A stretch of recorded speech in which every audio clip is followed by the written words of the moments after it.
Muito boa noite a todos, sejam bem-vindos para o nosso estudo sobre as profecias, os eventos antes da segunda vinda de Jesus. Estamos iniciando, pela graça e misericórdia de Deus, uma nova série.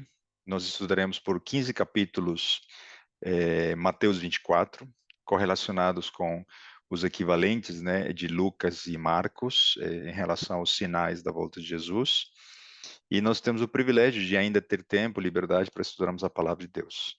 Então, como vocês já estão acostumados, para quem já faz parte das outras séries, nós lemos muito a Bíblia e a gente apresenta já nesses slides o material que vocês vão poder ler junto comigo, né, de forma online, mas vocês vão receber também esse conteúdo em PDF após a finalização do estudo, amanhã, junto com o link do YouTube. O meu convite a vocês é que iniciem e vão até o fim, porque às vezes a gente se empolga com o assunto, mas no meio do caminho a gente não acha tempo, não acha e a gente vai desistindo.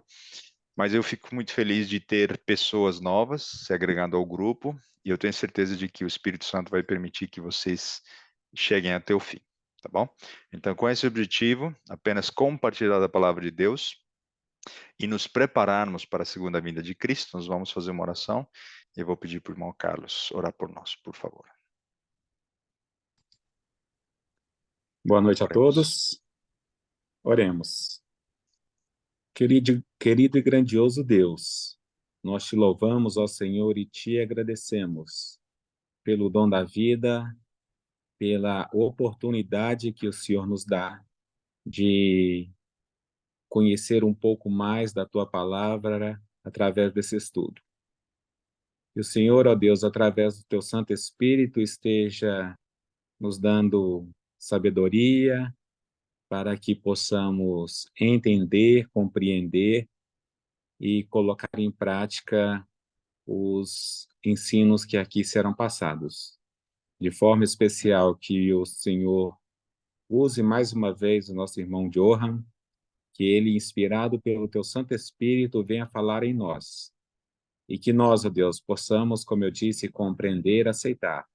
E não somente isso, poder transmitir essa mensagem de amor e salvação àqueles que ainda não te conhecem.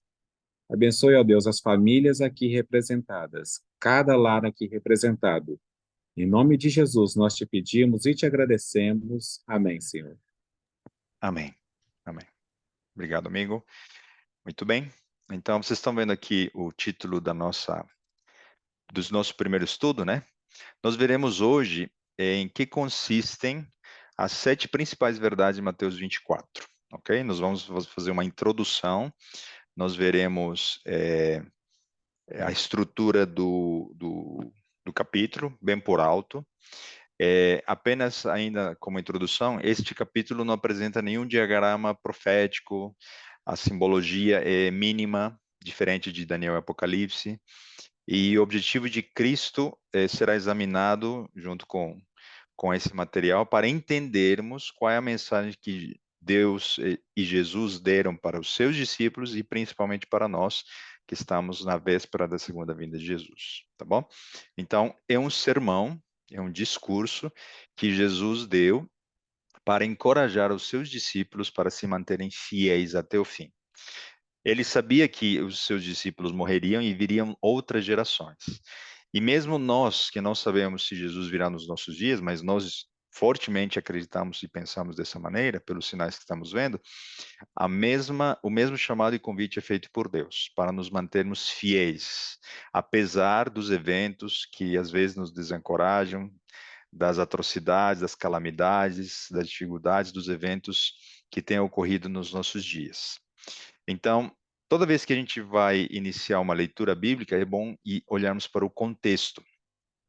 Então, se a gente falar de Mateus 24, precisamos dar uma olhada no que se encontra em Mateus 23, por exemplo. Quando você, olhando na sua Bíblia, você vai perceber que ali Jesus vai censurar os escribas e os fariseus pela sua hipocrisia, pelas suas atitudes, por esconder as verdades do povo, por ter se politizado, pela hipocrisia, etc. Ok?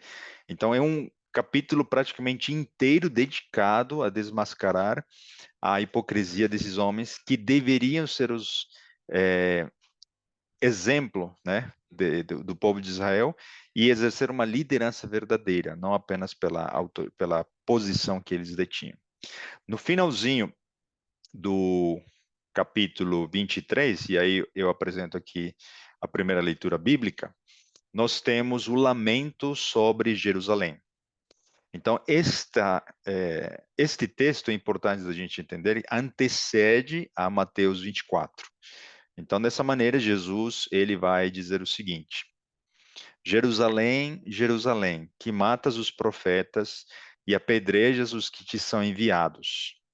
Quantas vezes quis eu juntar os teus filhos, como a galinha junta os teus pintos, debaixo das asas, e tu não quiseste. Eis que a vossa casa vai ficar-vos deserta. No contexto, Jesus falando, versículos anteriores, aos fariseus e aos escribas. Porque eu vos digo que desde agora me não vereis mais, até que digais, bendito o que vem em nome do Senhor. É, a gente poderia até juntar com o momento em que Jesus chorou pela cidade de Jerusalém. Este lamento se conecta com a onisciência de Cristo, olhando para o futuro e vendo as calamidades que chegariam à cidade amada, a cidade que tinha no seu próprio nome um significado muito importante. Aquele povo que fora escolhido para ser mensageiro e bênção para outras nações, ele se desviou da verdade no aspecto de sobrecarregar a lei, se desviou da verdade porque ao longo dos séculos eles imitaram povos pagãos, eles se misturaram tanto nos costumes e nas tradições, eles construíram ídolos, Deus enviou profetas, eles apedrejaram, zombaram, menosprezaram, eles ouviam apenas aqueles que falavam de acordo com o que eles queriam ouvir, e por mais de 7 séculos, eles menosprezaram o pacto e aquela aliança que eles fizeram no Sinai por ocasião da entrega dos 10 mandamentos. Então é muito importante entendermos de que Mateus 24 surge num contexto muito triste para Cristo. Então, ao ele olhar o futuro, ele vai responder algumas perguntas que os discípulos tinham. Quando acontecerão estes eventos e qual será o sinal da tua segunda vinda? Então, Jesus vai é, diminuir, filtrar a resposta, porque se Jesus contasse todos os detalhes que estavam na sua mente, eles desanimariam, não conseguiriam assimilar aquele volume de verdade e todo o afeto, toda a tristeza, toda a conexão que existia entre esses eventos e a fé do seu povo. É, por isso, com sabedoria, Jesus misturou as respostas dessas duas perguntas e, principalmente, ele reduziu a uma história que nós vamos entender qual é a história que tem uma segunda aplicação, tá bom? Então é muito importante entendermos que Jesus vai atender a um questionamento dos seus discípulos, no sentido de encorajá-los a se manterem fiéis até o fim e não desanimarem, porque eles não sabiam, mas Jesus sabia, que Jesus demoraria ainda muito tempo, ok? Então, conectado com Mateus 24, né, e ainda no contexto, está Lucas 19, e aqui diz assim: E quando ia chegando, vendo a cidade, chorou sobre ela. E justamente, né, como eu acabei de comentar, quais foram os sentimentos que Jesus teve sobre aquela cidade? Quantas oportunidades rejeitadas? Quantos mensageiros apedrejados, queimados, rejeitados, zombados? Quantas vezes menosprezaram ao próprio Deus ao rejeitarem esses mensageiros? Uma nação que deveria brilhar, ser uma luz, estava ali apagada, e Jesus via, num primeiro evento, né, a destruição de Jerusalém, a tristeza daquilo que o povo de Israel tinha buscado e merecia. Deus retirou sua proteção e o inimigo usou o Império Romano para destruir aquela cidade por volta do ano 70. É, Lucas 19, 43 e 44 vai dizer: porque dias virão sobre ti em que os teus inimigos te cercarão de trincheiras e te sitiarão. Está falando do sítio que vai anteceder a destruição de Jerusalém. E te estreitarão de todas as bandas, e te derribarão, a ti e aos teus filhos, de dentro de ti estiverem, e não deixarão em ti pedra sobre pedra, pois que não conheceste o tempo da tua visitação. Quantos anos houve essa visitação através dos mensageiros? Quantos anos Jesus permaneceu no meio deles, caminhando por Jerusalém, percorrendo a Galileia? O próprio Cristo, Deus em pessoa, Emanuel, esteve com eles e eles não o reconheceram e o rejeitaram. Eles ultrapassaram o limite da graça e da misericórdia de Deus e, em cumprimento à profecia das 70 semanas de Daniel 8, né, 14, o período de graça para Israel como nação, única nação escolhida, estava chegando ao fim. Eles crucificariam o mestre, eles apedrejariam Estevão, e ali as 70 semanas que estavam cortadas sobre eles chegariam ao fim. É muito interessante, eu já venho repetindo isso porque eu acho fantástico. Quando Pedro perguntou para Cristo, né? Quantas vezes eu devo perdoar meu irmão? Jesus respondeu e disse 70 vezes 7. E Pedro talvez até tenha feito a conta, né? Mas ele não entendeu o que Jesus estava falando. Jesus não estava falando apenas que nós devemos perdoar mais de 490 vezes o nosso irmão. O que Jesus estava dizendo era: olha, para cada ano das 70 semanas, que equivalem a 490 anos, eu perdoei o meu povo. Por 490 anos, dentro desse período das 70 semanas, Deus perdoou sucessivamente seu povo. E sucessivamente esse povo rejeitou o perdão, rejeitou os mensageiros. Deus está disposto a nos pedir algo que ele já esteve disposto a fazer e já fez por nós, nos perdoar. E como é na nossa situação, né? Quantas vezes ele já nos perdoou e quantas vezes nós estamos perdoando os nossos irmãos? Apenas como um comentário. Ellen White, ela vai dizer o seguinte, antes da gente examinar as 7 verdades, tá?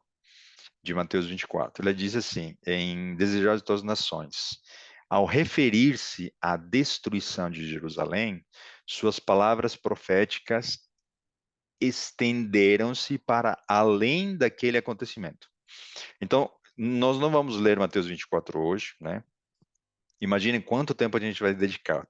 15 capítulos para estudar Mateus 24. Então, nós vamos ler e reler, e principalmente buscar referências de Daniel, de Jeremias, do passado, para entendermos os elementos históricos que Jesus vai usar nessa história, tá?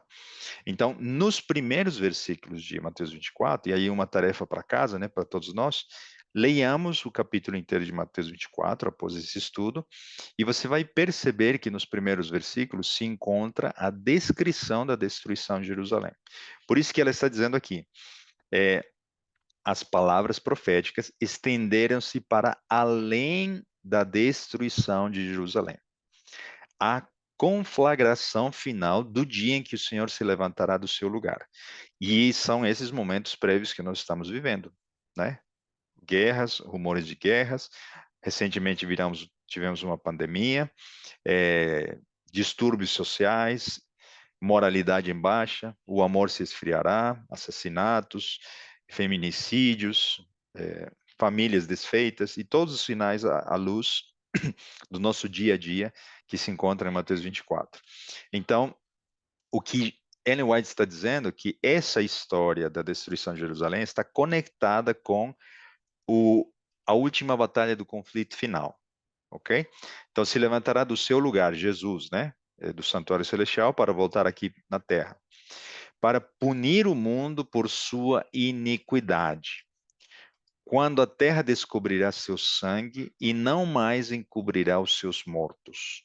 Todo esse discurso foi dado não para os discípulos somente, mas para os que haveriam de viver as últimas cenas.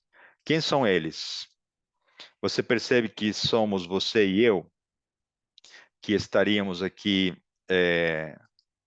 estudando no dia 1º de abril, Mateus 24, essa mensagem seria também para nós? Então, nessa perspectiva e com essa introdução, vamos para a primeira verdade de Mateus 24, ok? A primeira verdade é que Mateus 24 contém uma mensagem que é vital, é essencial para aqueles que estão vivendo antes da volta de Jesus e para se prepararem, ok? Nós não pretendemos que você seja salvo por entender a cronologia dos sinais, entender os diagramas proféticos, isso não salva, né? Mas esse estudo, a intenção desse estudo é que você complemente seu relacionamento com Cristo, que é fundamental, para que ele leve você a tomar decisões oportunas em função dos dias que vivemos, ok? Então, nós vamos entender, inclusive, quais são os objetivos de Cristo ao deixar essa mensagem, tá? Então, como que nós reforçamos esta verdade? Ellen White, ela vai dizer assim, em Obreiros Evangélicos, o capítulo 24 de Mateus é me apresentado repetidamente como devendo ser exposto à atenção de todos. Vivemos atualmente no tempo em que as predições deste capítulo se estão cumprindo. Vamos examinar aqui, eu vou trazer algo bem prático, né? Até antes da pandemia, ninguém tinha prestado atenção que Mateus 24 tinha uma palavrinha bem curtinha chamada peste. Quando nós passamos pela pandemia e todo mundo quis buscar na Bíblia, na palavra de Deus, nas profecias, será que Jesus já está voltando, já é o fim? Quando os teólogos, os cristãos foram para Mateus 24, viram que ali estava descrita uma palavra que fazia referência à crise sanitária que nós vivemos. Peste, conectado com epidemia, pandemia, etc. Quais são os eventos que ainda vão ocorrer? E que ainda estão lá e aparentemente escondidos à nossa atenção. Então, por que Ellen White escreve como se ela estivesse vivendo nos dias dela? Não sei se você sabia, mas ela, por volta de 1880, houve também uma epidemia na região dos Estados Unidos. Então, ela viu o cumprimento, né? Ela não viveu a Primeira Guerra Mundial, mas ela sentiu na pele como as nações, né, se defrontavam com um conflito iminente. 5 anos depois, chegou uma grande crise. Depois da morte dela, né, em 1915, chegou uma grande crise nos Estados Unidos.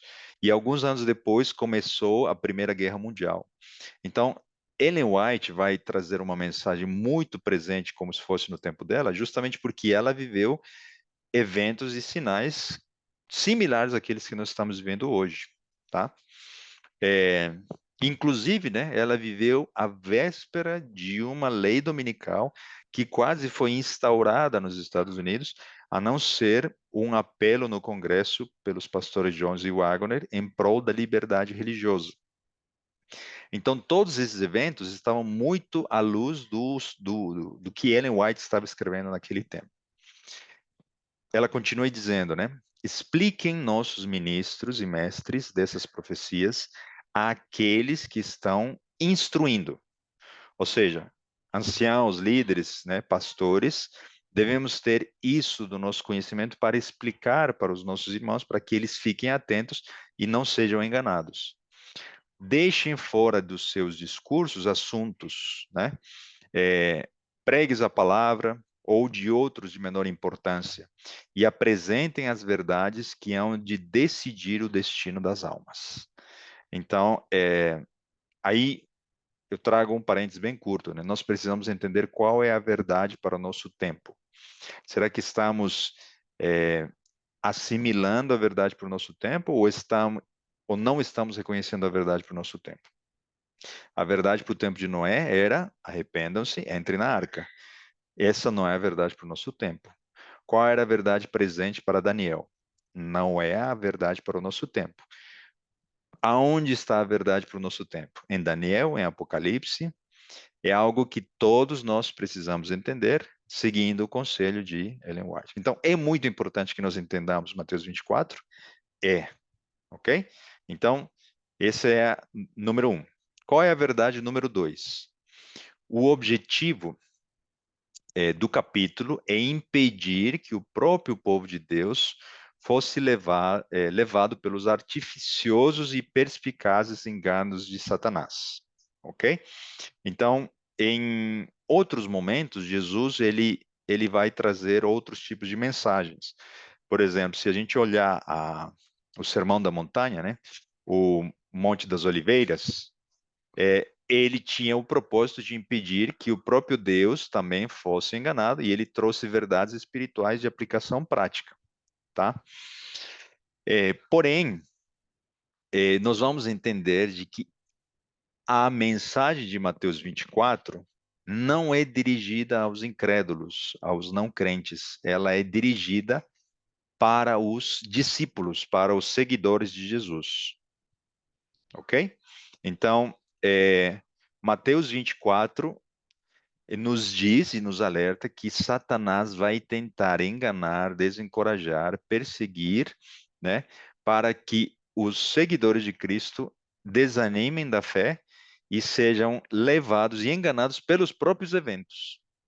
Porque alguém vai dizer, sempre tivemos guerra, sempre tivemos isso, não é a primeira vez que tivemos uma pandemia, então isso não significa que Jesus vai voltar, nós não podemos já definir a data, isso está correto, mas muitos continuam vivendo como se nada tivesse acontecido há alguns anos atrás.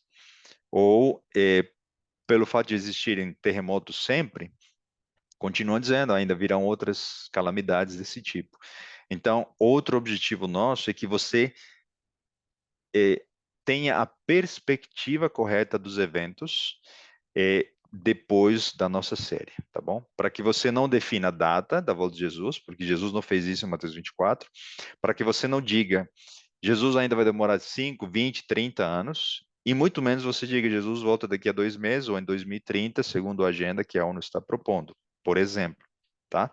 Então, a gente tem que ter o equilíbrio e o balanço correto, segundo a mensagem que Jesus de fato queria transmitir para os seus discípulos. Então, vejam os textos que a gente vai entender aqui. Mateus 24, 4. E ele lhes respondeu: Vede que ninguém vos engane. Jesus está dizendo para quem? Para os discípulos. É, quais são os grupos que estão enganados aqui? Então, o que Jesus está indiretamente dizendo é que os que são enganados, eles não são alvo, não são o público alvo dessa mensagem. Então, os que já são enganados são quem? Os ateus, os incrédulos, religiões que desconhecem a palavra de Deus como referência e a Jesus como Salvador, eles já estão enganados. Então, a mensagem de Mateus 24 não é para esse grupo. A mensagem 24 é para que os que estão com a verdade não sejam enganados. Ok? Por isso, nós estamos dizendo que é para os seus seguidores. E ainda se conecta com o versículo 5, né? Porque virão muitos em meu nome, dizendo, eu sou Cristo, e enganarão muitos. Será que algum seguidor dos ateus poderá dizer, eu sou um Cristo, eu sou Jesus? Isso é algo ilógico. Então, nenhum incrédulo, nenhum grupo que está, resumidamente colocado aqui, os que são enganados, nesse grupo não vai surgir um falso Cristo. Os falsos cristos vão surgir no meio cristão, ok? Então percebam que já aqui notamos que o público-alvo de Mateus 24 são os discípulos de Cristo. Então, se alguém vos dizer, eis aqui o Cristo, ou ei-lo ali, não acrediteis, porque surgirão falsos cristos e falsos profetas. Novamente, dando a ênfase, né? Vocês precisam entender os sinais da volta de Jesus para entenderem de que Jesus não vai encostar na terra, todo olho verá, ele não poderá vir antes de outros eventos se cumprirem antes. E por isso que nós estamos estudando, né? Para estarmos atentos, não antecipar e viver uma ansiedade, mesmo que boa, né? Pela segunda vinda de Jesus, e muito menos dizer Jesus não volta nos nossos dias, né? Até porque Ontem, o irmão Carlos e eu passamos, no sábado, perdão, por um livramento. E a gente pode contar isso depois do final do estudo, né? Jesus pode voltar para mim hoje. Talvez teria voltado para nós sábado, ou não sabemos. Então, precisamos estar atentos a o que representa a segunda vinda de Jesus para cada um de nós, tá? Qual é a terceira verdade de Mateus 24? A fim de entender o quadro completo de Mateus 24, é necessário entender as outras referências da mesma mensagem, porque Mateus, Marcos e Lucas ouviram essas palavras de Cristo e eles, inspirados por Deus, escreveram em liberdade, né? Eles usaram a sua mente, suas percepções para descrever o que Jesus tinha dito. Então, Lucas e Marcos dão alguns detalhes que Mateus não dá, e Mateus também dá alguns detalhes que Lucas e Marcos não dão. Por isso, nós vamos conectar esses evangelhos. Nós não vamos apenas ler Mateus 24 e ficar por horas e horas argumentando em relação a uma palavrinha que está lá. Não. Nós vamos ler muito a Bíblia e fazer muitas conexões, tá? Então, por que que a gente vai dedicar 15 estudos só para falar Mateus 24? Porque nós vamos pegar Daniel, nós vamos entender o que representa a abominação assoladora ou desoladora que Jesus citou, e ele disse aquela que o profeta Daniel fez referência. Então, nós vamos entender a simbologia de Daniel, em que momento Daniel falou isso. Por isso, a nossa série vai ser dividida e usando as palavras-chave que Jesus mesmo utilizou para conectarmos a Bíblia e, de fato, entendermos o que Jesus quis dizer para os seus discípulos e para nós, tá? Então, rapidamente, eu vou mostrar um exemplo aqui, cruzando Mateus 24 com Lucas 21. Em Mateus 24, 7 diz, né? Portanto, se levantará nação contra nação, reino contra reino, e haverá fomes e terremotos em vários lugares. Se referindo às mesmas palavras de Cristo, porém na percepção de Lucas, é, aqui diz, haverá grandes, e em outras versões, né, ou no original grego, mega terremotos, epidemias e fome, ou em outras versões, pestes. Então, percebam que para Mateus haverão terremotos, mas para Lucas haverão grandes terremotos, tá? Mega terremotos. Então, o detalhe de um vai nos ajudar a entender o contexto mais amplo do que Jesus está dizendo. Um outro exemplo, né? Agitações sociais ou revoltas. Marcos 13, 8 diz, né? Porque se levantará nação contra nação e reino contra reino, haverá terremotos em vários lugares e também fomes violentas.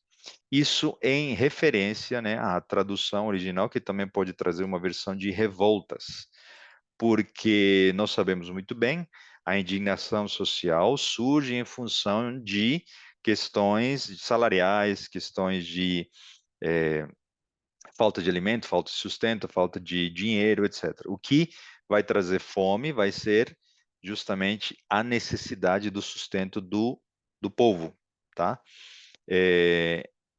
Outro exemplo, né? A abominação assoladora estará no lugar santo. É um texto que se encontra em Mateus 24. Diz: Quando, pois, vires o abominável da desolação, de que falou o profeta Daniel no lugar santo, quem lê, entenda.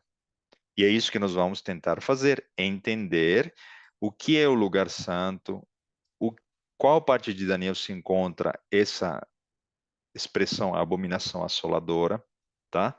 Para nós, então, no contexto do versículo 14 e 15 em diante, entendermos o que Jesus está querendo dizer. Se conectarmos essa mesma expressão com Marcos 13, vejam o que está escrito.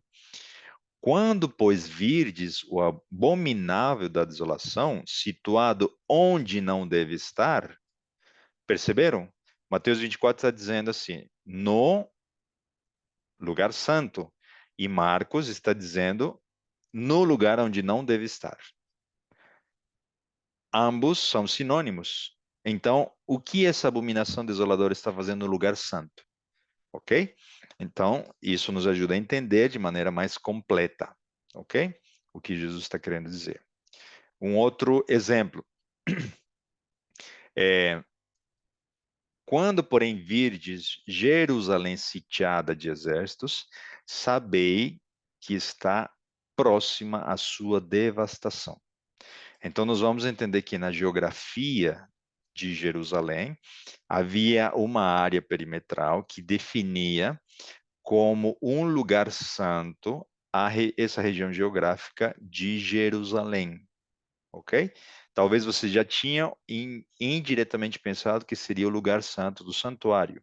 E nós vamos voltar a esse texto nos próximos capítulos e dizer que não se refere ao lugar santo, embora haja uma possibilidade de interpretação, tá? Mas neste caso, o próprio Lucas está nos dizendo: quando vir Jerusalém situada de exércitos, porque está conectada com a destruição de Jerusalém, então o que está para chegar? A desolação, a destruição, a devastação, etc. Tá? Outro outro exemplo: e cairão a fio de espada, e para todas as nações serão levados cativos, e Jerusalém será pisada pelos gentios. Outra expressão, outros detalhes. Quem são esses gentios? Isso está conectado com a abominação? Isso está conectado com o cerco de Jerusalém? Tá? Então, nós vamos entender que os gentios são o grupo de romanos que cercaram a cidade e promoveram a destruição dela, tá? Levando a abominação até a cidade santa. Tá ficando claro? Se não está, anote sua pergunta. Lembre-se de alguma correlação, algum estudo que você tenha feito e nós vamos conversar no final do estudo, tá? Verdade número 4. Estamos no meio do nosso estudo aqui. Fica bem atento, os slides vão mudando, né? Você não pode dormir, fique atento aí, por isso estamos sempre mudando de cores, para você ficar atento aí, não se distrair e manter o foco no que estamos aqui estudando. Mateus 24 tem um duplo cumprimento, e o cumprimento final é mais pleno e completo. Qual é esse duplo cumprimento? Nós havíamos dito que nos primeiros versículos se encontra a descrição que Cristo fez da destruição de Jerusalém.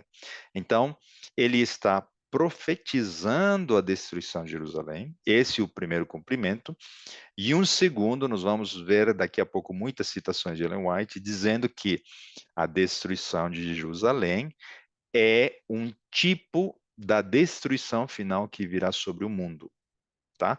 Então, esse cumprimento final, ele é mais amplo, mais detalhado, mais sombrio e mais assustador do que foi a destruição de Jerusalém. Tá? E para isso nós vamos ler os primeiros versículos de Mateus 24, 1 e 3. Vejam que aqui se encontram duas perguntas que Jesus fez, que os discípulos fizeram a Jesus. Leiamos juntos. Tendo Jesus saído do templo, ia se retirando quando se aproximaram deles os seus discípulos para lhe mostrar as construções do templo. Ele, porém, lhes disse: Não vedes tudo isto? Em verdade vos digo que não ficará aqui pedra sobre pedra que não seja derribada. No Monte das Oliveiras achava-se Jesus assentado quando se aproximaram dele os discípulos, em particular, e lhe pediram: Dize-nos quando sucederão estas coisas. Então, é uma primeira pergunta, ok? A ênfase aqui é nossa. Isso não está no texto bíblico. Quando sucederão estas coisas? Pergunta número 1. E que sinal haverá da tua vinda? Pergunta número 2. Ok? E da consumação do século, ou seja, o final dos tempos. Este é o motivo que leva Jesus a responder essas duas perguntas, tá? O interessante é que Jesus entende as duas perguntas, obviamente, né? Mas ele não responde em separado. Ele vai responder as duas de maneira misturada. Ele vai entretecer os eventos e as frases, as conexões com Daniel, etc., e vai responder as duas coisas juntas. Obviamente com a sabedoria divina, com os objetivos que a gente tinha comentado, para que eles pudessem assimilar o suficiente para se manterem fiéis e não serem enganados, tá? Então, vamos ver o que Ellen White comenta a respeito exatamente do que eu estou dizendo. Eu estou tirando dela, não é invenção minha, tá? Jesus não respondeu aos discípulos falando em separado da destruição de Jerusalém e do grande dia de sua vinda. Ele misturou, como ela escreveu o original dela, né, está em inglês, a palavra é minglet, tá? Então, ele misturou a descrição dos dois acontecimentos. Houvesse desenrolado perante os discípulos os eventos futuros, segundo ele os via, e não teriam podido suportar esse espetáculo. Nem sequer nós, né, conseguiríamos, mesmo nós vendo a história do passado, as cenas das grandes guerras, das calamidades e coisas atrozes que estão ocorrendo hoje nos nossos dias com as guerras atuais, né, nós não conseguiríamos suportar se nós víssemos, né, presencialmente essas cenas. Por misericórdia com eles, Jesus misturou a descrição das duas crises, deixando aos discípulos o procurar por si mesmos a significação. E o mesmo conselho para nós, né?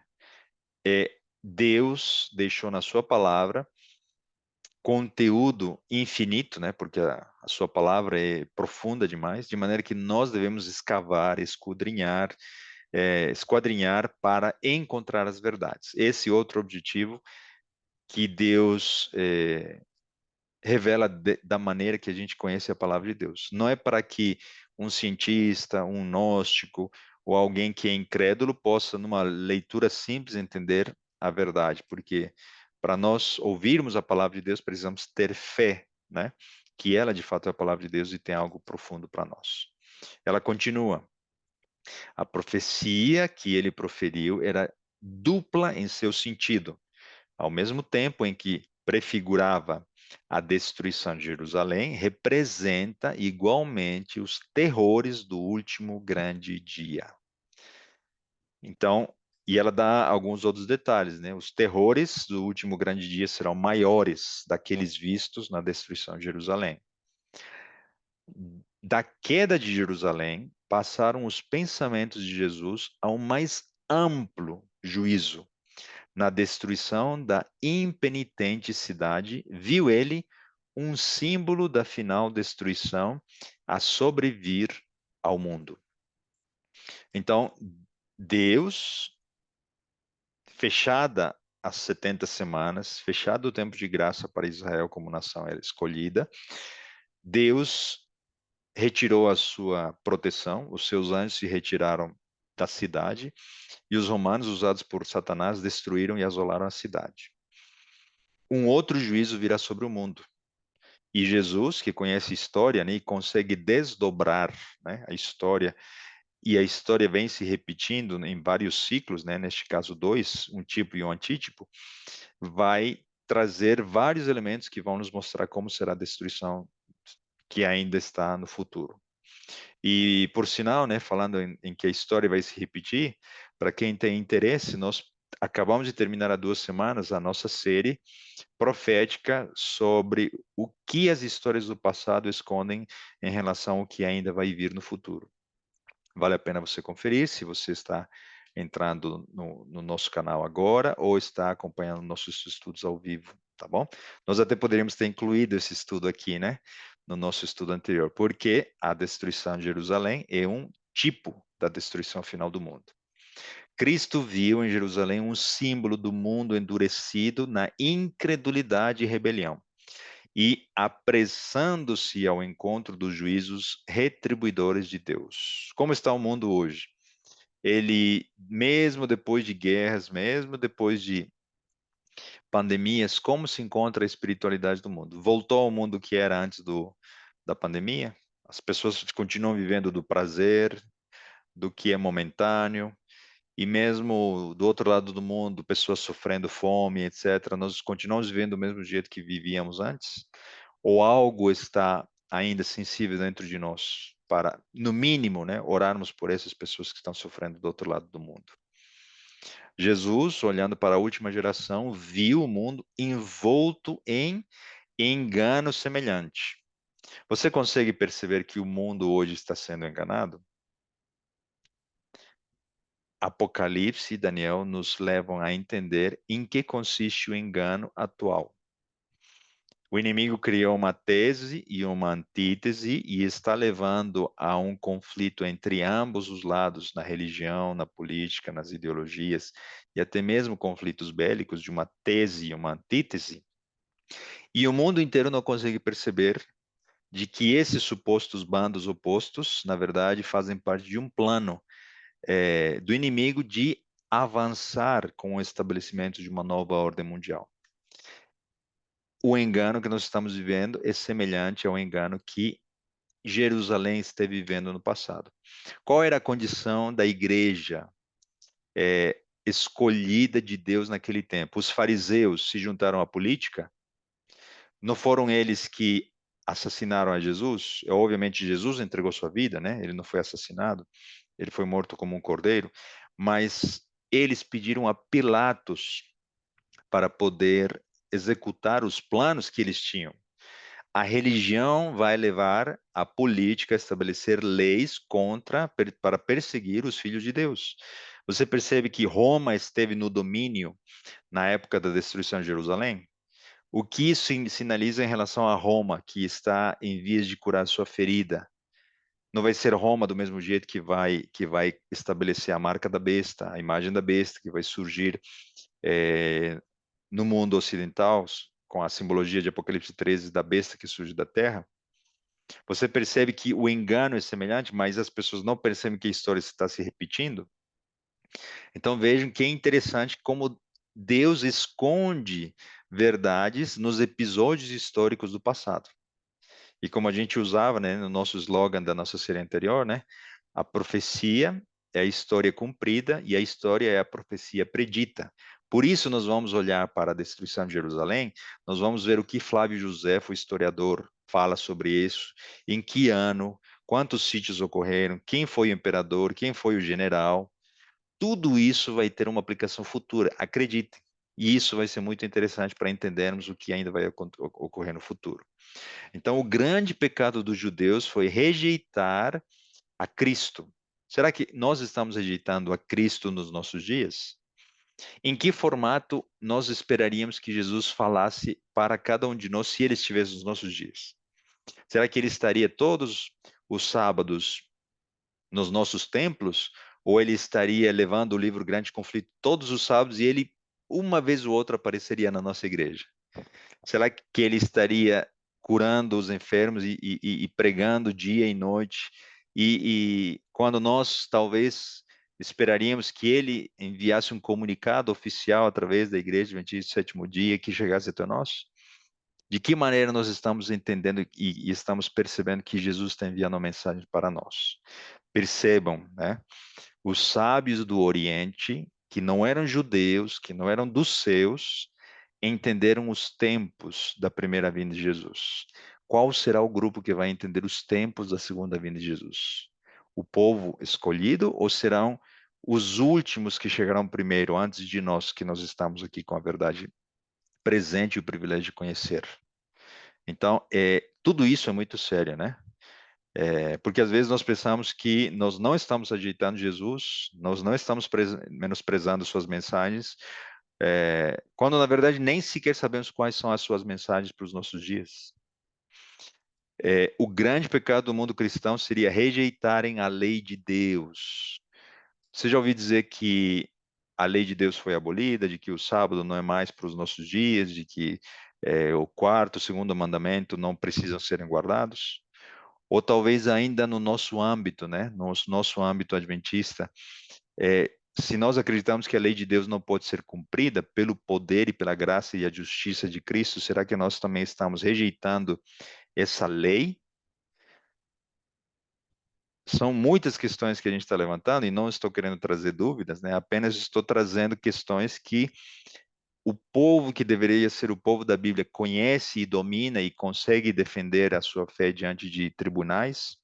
Se nós não estamos nessas condições, Deus seja louvado, porque Jesus tocou seu coração e você está com esse objetivo hoje, estudando a palavra de Deus. A profecia do Salvador, relativa aos juízos que deveriam cair sobre Jerusalém, há de ter outro cumprimento, do qual aquela terrível desolação não foi senão tênue sombra. E quando você entender o que aconteceu na destruição de Jerusalém, você vai ficar perturbado. E se você entender de que aquilo foi uma tênue sombra, então você vai ficar horrorizado e com medo do que vai acontecer ainda no futuro. Mas não é isso que Jesus queria que os seus discípulos sentissem, não é isso que a gente quer ao estudarmos essa série. O que a gente quer é trazer a perspectiva correta desses eventos, né? Na sorte da cidade escolhida, podemos contemplar a condenação de um mundo que rejeitou a misericórdia de Deus e calcou os pés à sua lei. Cristo previu seus discípulos da destruição de Jerusalém e dos sinais que ocorreriam antes da vinda do Filho do Homem. Todo o capítulo 24 de Mateus é uma profecia a respeito dos acontecimentos que precederão esse evento. E a destruição de Jerusalém é usada para representar a última grande destruição do mundo pelo fogo. Como eu sei que temos bons alunos aqui, né? Eu gostaria de dar mais uma tarefa para casa aqui. Leiam o capítulo 1 do livro O Grande Conflito. E você vai ver ali os comentários de Ellen White em relação a Mateus 24. E você vai perceber em detalhes algo daquilo que nós vamos estudar ainda nos nossos próximos capítulos, tá? O primeiro capítulo de Mateus 24, perdão, do Grande Conflito, é um comentário inspirado de Ellen White a respeito de Mateus 24. Mais textos. Se bem que essas profecias tivessem tido cumprimento parcial na destruição de Jerusalém, aplicam-se mais diretamente aos últimos dias. Novamente, né? Ela dando ênfase a isso. Aqui nós já lemos um pouco desse texto, né? Em relação aos rumores de guerra, etc. E ela vai comentar isso em Testemunhos, Joias dos Testemunhos, dizendo: embora estas profecias se cumpriram parcialmente com a destruição de Jerusalém, aplicam-se mais diretamente aos últimos dias. Somente quem conhece a história desde o início consegue esconder numa invasão e numa destruição de Jerusalém praticamente todos os sinais da destruição final. A ruína de Jerusalém era um símbolo da ruína final que assolará o mundo. As profecias que tiveram seu cumprimento na queda de Jerusalém têm mais direta aplicação aos últimos dias. Encontramos-nos no limiar de grandes e solenes acontecimentos. Acha-se diante de nós uma crise como o mundo jamais presenciou. As admoestações que Cristo deu a Jerusalém não deveriam parecer com seus habitantes. O juízo sobre Jerusalém era um símbolo dos eventos relativos ao julgamento que Cristo fará no dia final, quando diante dele todas as nações serão reunidas, e ele enviará seus anjos com o grande som de uma trombeta, e eles reunirão seus eleitos dos quatro ventos de uma extremidade do céu à outra. Creio que ficou claro, né, para todos vocês, que quando você lembrar de olhar para a destruição de Jerusalém, você vai ter ali as lições e verdades que projetam para a destruição final do mundo. Vamos para a verdade 5. Da verdade 5 até a 7 a gente vai passar mais rápido, tá bom? O, e na verdade eu me antecipei, né? No livro O Grande Conflito, né? Em espanhol, O Conflito de los Siglos, né? O Conflito dos Séculos, apresenta uma sequência idêntica de eventos que se encontram em Mateus 24. E por isso é imprescindível estudarmos juntos. Então, nós vamos, nos próximos estudos, trazer Mateus 24, Daniel e o Grande Conflito, porque Ellen White vai trazer detalhes que não se encontram, na verdade, que se encontram em Mateus 24, mas ela, inspirada por Deus, vai trazer mais luz a respeito desse capítulo, tá? Então, não é coincidência que o grande conflito começa com a destruição de Jerusalém. Esse é o conteúdo histórico do primeiro capítulo. E quem está entregando o grande conflito o ano passado e está entregando esse ano, né? Creio que deveria ter lido o livro antes de poder entregar, né? Mais um objetivo para a gente, mais um motivo para a gente terminar de ler ou ler o grande conflito, tá? Verdade número 6. A sequência de eventos de Mateus 24 está em estrita ordem cronológica. Isso é muito interessante, né? Isso não significa que a gente vai fazer um diagrama, que a gente vai estabelecer datas, que a gente vai querer especular a respeito, mas espera aí, mas isso aqui ocorreu antes disso, mas isso não deveria ter vindo antes, então isso quer dizer que ainda não é o grande terremoto, vai vir outro grande terremoto, essa Segunda Guerra não é prelúdio de uma terceira guerra, a gente não vai entrar nesse mérito, tá? Nós não vamos fazer uma sequência assim como está aparentemente sendo proposta nesta verdade. Mas o interessante é que existe sim uma sequência que Jesus trouxe. E só ele vai poder nos revelar no futuro, né? Qual terremoto, qual fome, qual peste antecedeu a anterior, né? Anterior evento que de fato definiu a sequência que ele quis dizer. Por que que nós entendemos, né, que Mateus 24, os eventos de Mateus 24 estão em sequência cronológica? Pelas referências expressivas de tempo do próprio capítulo. Vejam aqui, quando você olha para Mateus 24 e os diversos versículos aqui, você não vai ver os anos, você não vai ver o século definido por Cristo, tá? Mas as expressões de tempo que ele usa dão a entender o seguinte: versículo 6, ainda não é o fim, ou seja, ainda vão ocorrer algumas coisas e outras ocorreram antes do versículo 1 ao 5, por exemplo, que definem que os eventos que são descritos do versículo 1 ao 5 antecedem aos eventos que estão descritos no versículo 6 em diante. Quando ele diz, por exemplo, haverá tal e tal evento, mas ainda é o princípio das dores, o que que isso significa? Que haverão outros eventos que virão depois. A expressão então, que se repete 9, 10, 14, 16, o que que significa? Que existe uma causa e efeito, né? Tem um evento, então vira outro na sequência. Aqueles dias, então ele faz uma projeção a um momento particular e ele diz, naqueles dias ocorrerá tal coisa. Novamente aparece então, aqueles dias duas vezes, novamente aparece a expressão de tempo então, quando ele disse no versículo 29, imediatamente depois, o que que isso significa? Que antes ocorreu algo, porém imediatamente depois vai ocorrer outra coisa. Então, a gente pode dizer que talvez aqui no versículo 30 se encontra um dos últimos eventos que vai anteceder a segunda vinda de Jesus. Ok? Então, de novo, nós não vamos fazer um cronograma de eventos, nós não vamos colocar anos para cada evento, mas aqui nós vamos discorrer na sequência que Jesus está citando desses eventos, tá bom? E eu vou mostrar aqui, vamos fazer a leitura dos momentos em que aparecem essas expressões. Já estamos indo para o final do nosso estudo. Versículos 7 a 10, 14, 16 e 19. E certamente ouvireis falar de guerras e rumores de guerras. Vede, não vos assusteis, porque é necessário assim acontecer. Mas ainda não é o fim. Porém, tudo isso é o princípio das dores. Então sereis atribulados e vos matarão. Sereis odiados de todas as nações por causa do meu nome. Nesse tempo, ok? Nesse tempo em que? Em que seremos odiados, ok?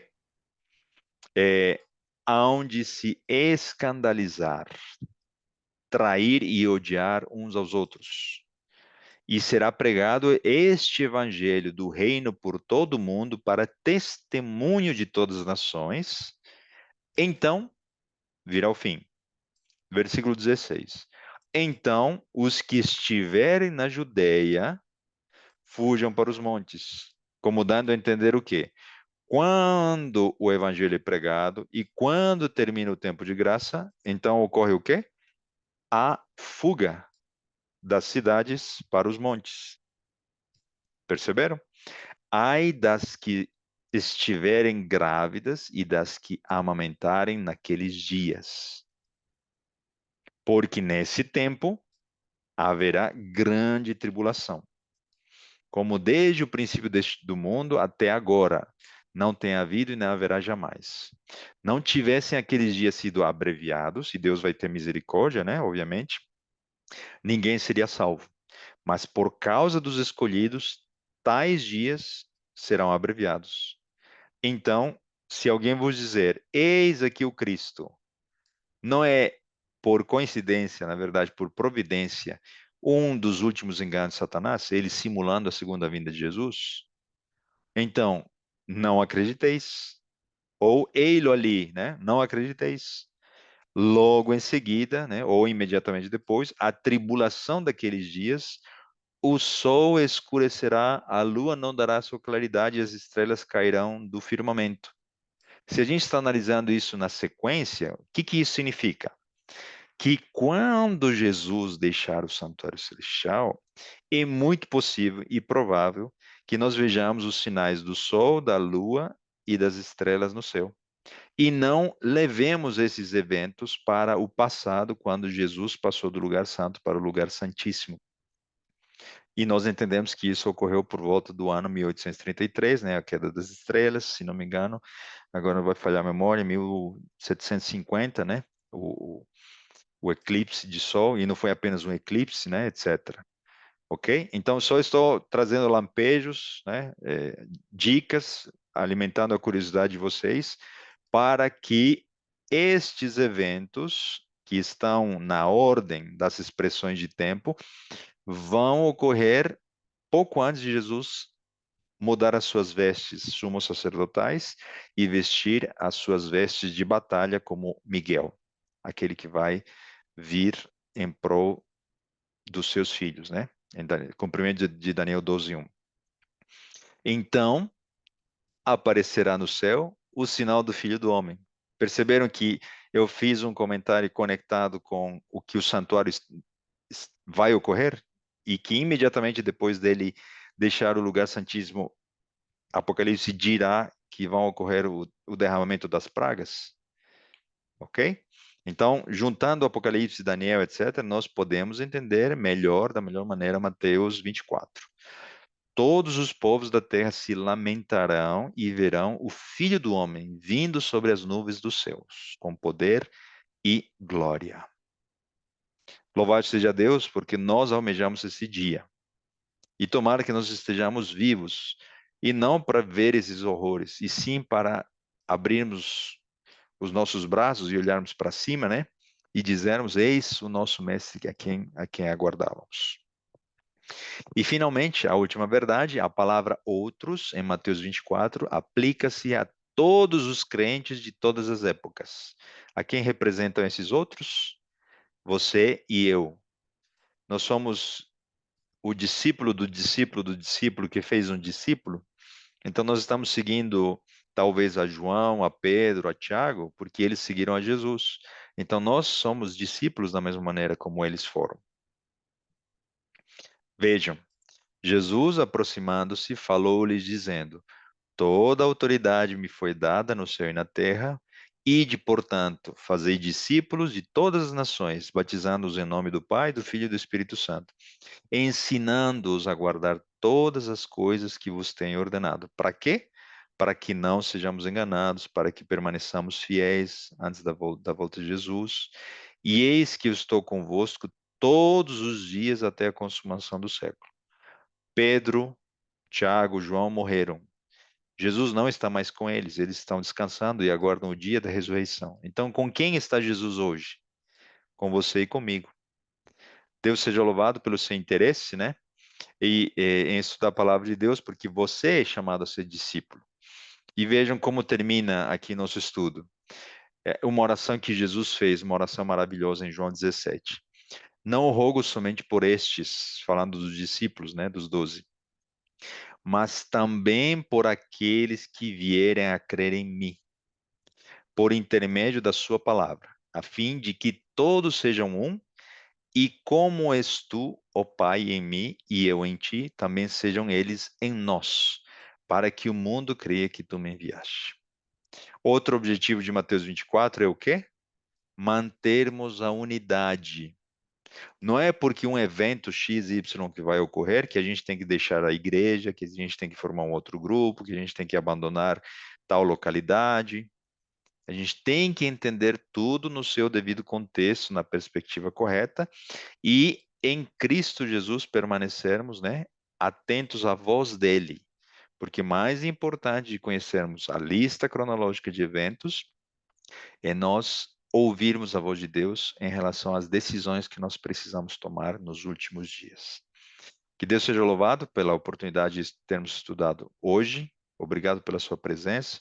E eu convido você a manter esse desejo de estudar Mateus 24 até o fim e principalmente entregar sua vida a Cristo, porque a qualquer hora e a qualquer momento Jesus pode voltar para cada um de nós. Vamos terminar com uma oração? Oremos. Querido Pai, nosso bom Deus, te agradecemos, Senhor, pelo privilégio de abrir a tua palavra, pela oportunidade de vivermos em tempos em que muitos dos teus discípulos teriam gostado de viver, não só para proclamar as verdades puras e maravilhosas do Evangelho, e sim para ver a segunda vinda do teu Filho em glória e majestade. Obrigado, Senhor, por estas pessoas que estão ouvindo a tua palavra de maneira online, ao vivo, e oramos e intercedemos também, Senhor, por aqueles que ouvirão as gravações posteriormente. Se é do teu agrado, que elas possam assimilar, ouvindo a voz do teu Espírito Santo, e que elas também possam compartilhar. Agradecemos, Senhor, pelo tempo que vivemos, entregamos nossa vida em tuas mãos e o fazemos confiando nos méritos de Jesus. E oramos em nome dele. Amém.